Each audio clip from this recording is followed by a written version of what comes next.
name is Brian Guevara, and today we're going to talk about localization in FileMaker. If you wish to follow along, you can go ahead and download the sample file for this article. Localization refers to making your application adaptable to the language and culture of the person using the application. Some examples of localization include things like allowing multiple languages in your application and changing the theme or layout based on the region. Now, localization is very important if your application is used by people of different cultural backgrounds or if the people using the application speak different languages. Today we'll be discussing localization by allowing multiple languages in your application. There are several ways to implement multiple languages in FileMaker applications. Today we'll go over one of them. I've prepared a small application to show you how this can be done. This application is a data entry tool for products. As you can see, the application is currently in English.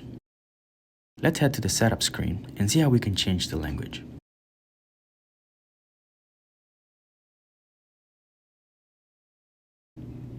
We need only change the value of the preferred language drop-down to Spanish. Now, the entire application's UI has changed to Spanish. Equally, if we switch the drop-down back to English, the entire application is changed to English. Now let's take a look at how this works. In the setup screen, which you saw previously, is where the magic happens. This screen is used to set a dictionary of the keywords used throughout the UI.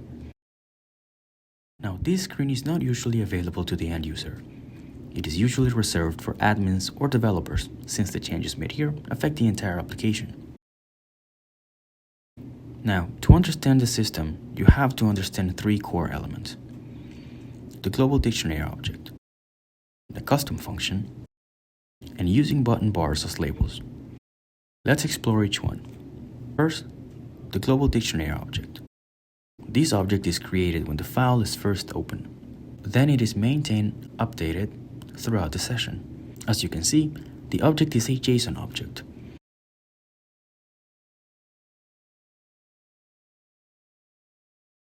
This is the script we use to generate the JSON. And here is a closer look at how we set the JSON values. When changes are made to this screen, such as adding a new value or changing one of the existing ones, the dot on the left will change to yellow. Once we are done editing, we click Update and the changes are synced into the system. The next core element is the custom function.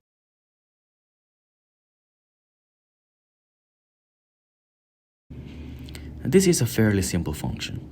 It takes a key and returns the value for that key for the currently selected language. This will make getting the labels a lot simpler for the developers. Lastly, we have using button bars as labels.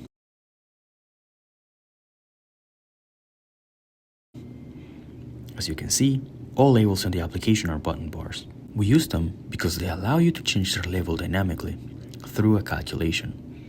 In our case, we simply call our custom function with the key we want for it. And that's it. This is a simple way to add support for multiple languages to your FileMaker application. Hope you guys enjoyed it.